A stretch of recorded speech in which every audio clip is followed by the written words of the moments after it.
say that Sonic the Hedgehog is an iconic game series kinda undersells how iconic it actually was in the early 90s. I mean, let's be real. Sonic became Mario's main rival. Okay, Sonic became Sega's ticket to try and steal as much thunder from Nintendo as they could, and for a few years, it actually worked. Which is no small feat considering Nintendo was the video game powerhouse from the 80s to the 90s. In light of a new Sonic movie coming out as I'm recording this, I figured, you know what? Let's go back and talk about Sonic the Hedgehog 1. You know, the Sonic game that most classic Sonic fans are kind of about.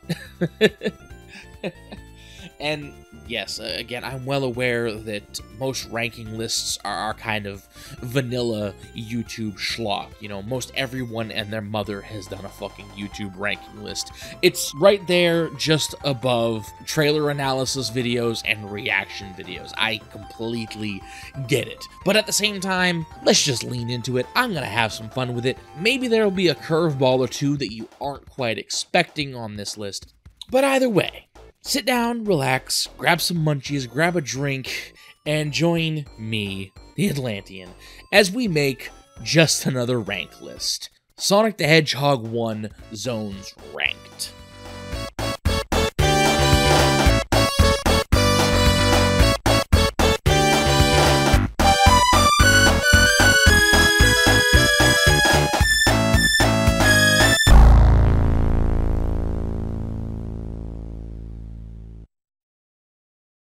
One thing to note before we actually get into this as well, I'm going to say this up front. Green Hill Zone is not on this list, okay?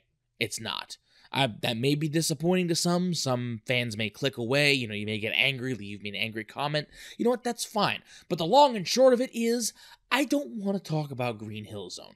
It's too iconic of a zone.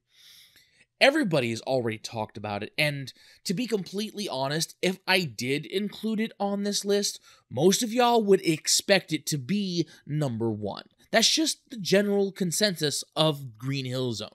It's one of the best Sonic zones ever, and a lot of fans agree or believe that it's the only good Sonic 1 zone. I don't agree with that statement, but it's a general consensus, and I just don't want to talk about it. So let's just get that out of the way right now. I mean, don't leave me an angry comment or anything about it, because it's not that I hate Green Hill Zone. I just don't want to talk about it in terms of ranking it, because yeah, it's easy to put at number 1 just because of how the level is designed, and that's a little too basic bitch for my liking.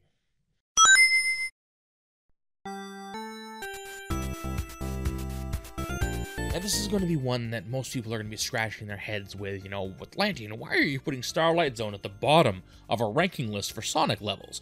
Don't you know that Starlight Zone comes after one of the worst levels in Sonic the Hedgehog 1? Yes, viewer, I am. I am completely aware of the fact that Starlight Zone comes after the Labyrinth Zone. I am aware of the fact that most people do not like Labyrinth Zone in Sonic the Hedgehog 1. That doesn't change the placement on this list. And it's really two things about Starlight Zone that doesn't sit well with me.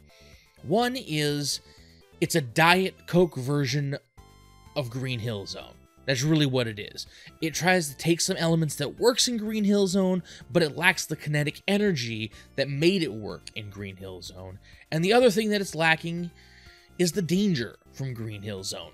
Starlight Zone is very sterile. There's not a lot going on. Level design is great. You know, some of the loop-de-loops are pretty good. I don't particularly care for the placement of some bottomless pits.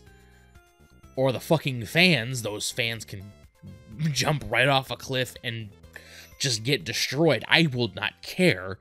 You know, the fans are one of the most obnoxious things in this level. But beyond that, there's just not a lot going on in Starlight Zone. You have two enemies, neither of which you really can destroy. One, because, you know, they're practically invincible. There's no point for them to be there other than they're roadblocks. That's not danger, that's just being a nuisance, you know? And again, the bottomless pits and the fans. The bottomless pit, you're not going to find unless you're at the very bottom of the level. And there's really only one path that takes you there. So even then, you're not really at risk at hitting the bottom of the level. The level is just kinda sterile. It's a good level, it's not a badly designed level, but it's just not inspired compared to the rest of the levels in the game. That's why it sits at number 5.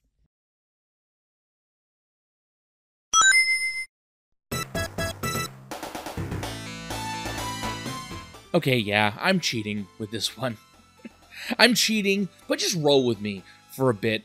We all know the final zone really isn't a zone in a technical sense, or a complete sense of a Sonic zone, shall we say. I mean, yes, it has zone in the title, so by some sheer technicality, yes, it's a zone, but it's not a zone the way we think of it. But I'm including it here just because of how awesome this final fight is for Sonic 1. I mean, yeah, sure, when you talk about Metal Sonic in Sonic 2, and the Death Egg Robot in Sonic 2, and Big Arm from Launch Base in Sonic 3, yeah, this boss is nothing to write home about.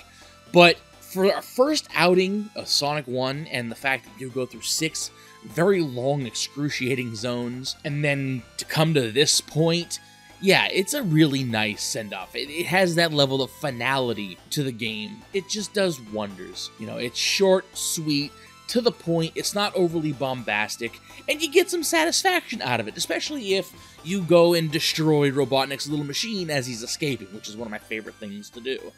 So that's why it's on this list. It's 5A, because it's not a complete zone, but it's still worth talking about in the grand scheme of things.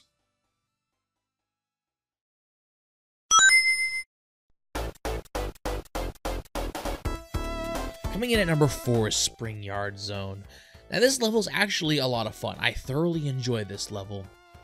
You can definitely see it's a precursor to later stages like Casino Night in Sonic 2 or Carnival Night in Sonic 3, but that's kind of the problem with Spring Yard Zone. It doesn't really commit to the identity it's presenting. It wants to be, you know, a kinetic energy, you know, move fast, bounce around, become a pinball, but there are certain points where it kind of, I don't know, embraces its inner marble zone, if you will, and it kind of, that part kind of gets in the way of what Spring Yard is seemingly trying to accomplish. Now granted, those parts with the platforms going up and down and the Buzz Bombers shooting bullets from their assholes at you, those parts can be easily avoided. That's some great imagery right there, isn't it? Buzz Bombers shooting bullets from their assholes. Oh my god. That's great imagery we need in a Sonic video, isn't it? Continuing on. Aside from those moments are relatively avoidable, except for maybe a couple of instances in Act 2 and 3. But those don't necessarily get in the way, so it's not really a disqualifying effort. It's not an offense to, you know, the entire level, but the fact that the level doesn't really commit to what it's trying to do. There are the bumpers and the springs are amazing. The boss fight is an interesting one. It's definitely the first sign of a challenge for the boss fights in this game. You know, when you have Robotnik coming in and actually taking parts of the floor that you're standing on away, it actually puts you on a time limit. So that's actually really fun, and I know I didn't mention this earlier, but Starlight Zone's boss is as uninspired as its entire level, so there's no real point in even talking about it there. I probably should have, come to think of it, when I was recording it, but I didn't think of it. So I'm mentioning it now. That's why I didn't really talk. I completely forgot to mention the boss fight because it's so damn forgettable in Starlight Zone. But the boss of Spring Yard Zone is actually pretty good. That and one of my favorite bits of Spring Yard Zone I'm going to leave you with before we move on to number 3. These little bouncy pits with the springs and the bumpers. Anybody that's played this level and has gotten caught in there, you know the horror. You know the horror that this pit brings. I'm not even going to explain it. I'll just leave it here for you, and you can suffer for a couple of seconds as you relive the nightmare of Spring Yard Zone.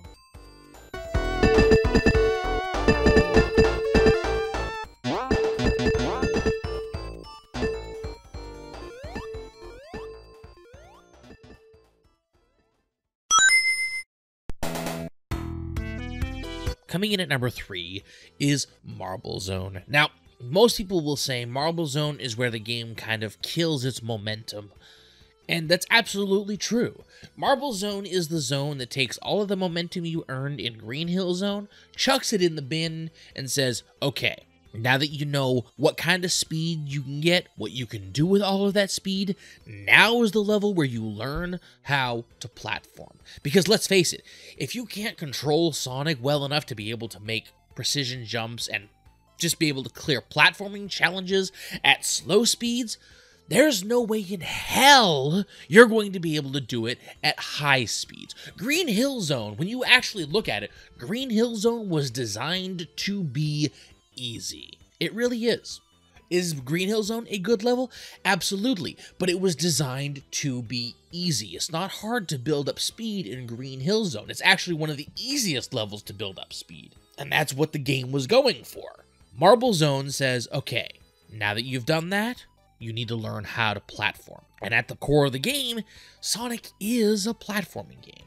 Yes, there's speed. Yes, there's a unique physics engine designed for Sonic, but at the heart of it, it is still a platforming game.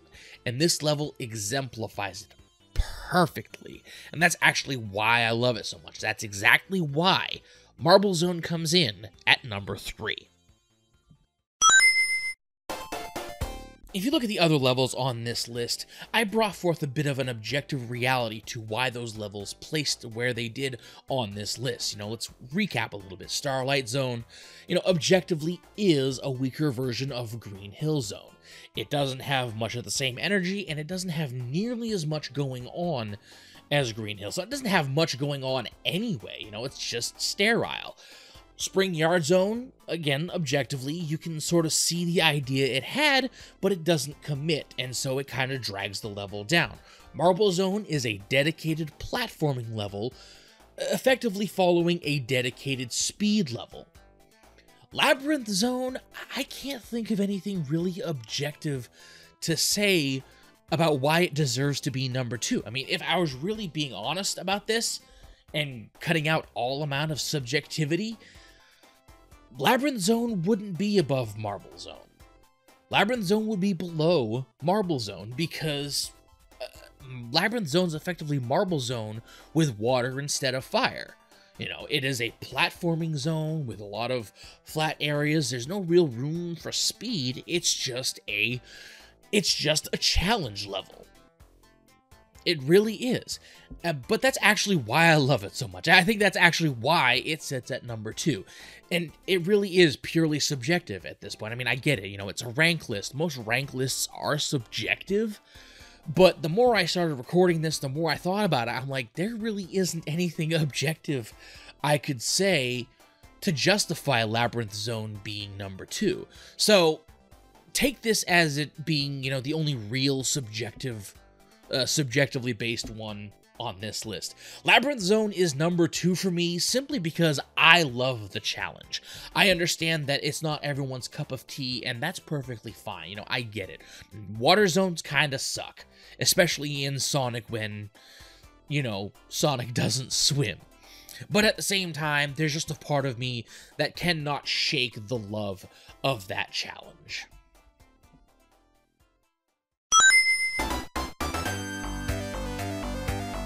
So this is it.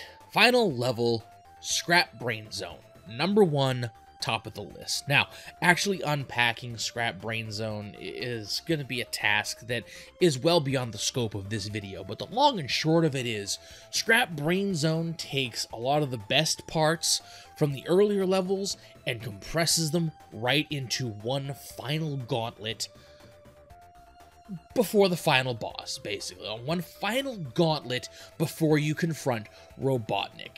And it is an amazing final zone. Yes, there are, some levels of cheap bullshit on account of the fact that it is a final zone.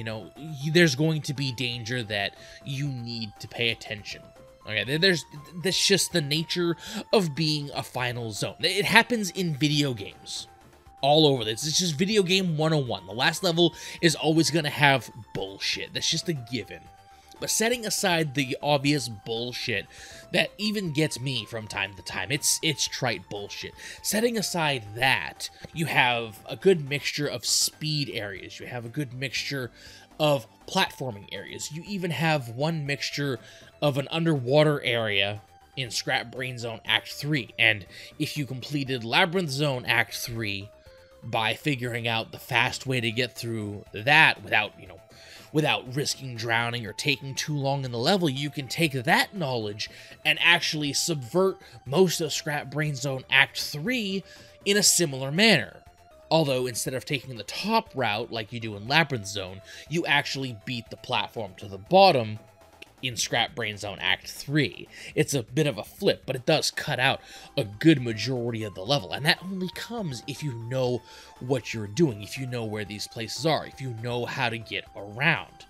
Again, most of the other levels teach you things that you need to know. Scrap Brain Zone is your final exam zone for everything you have learned.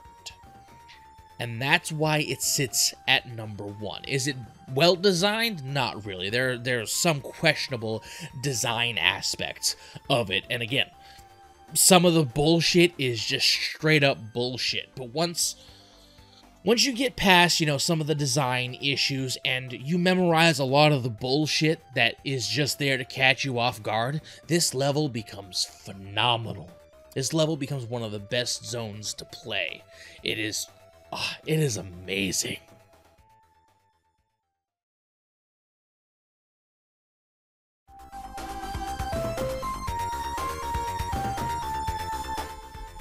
A lot of fun to make this one was.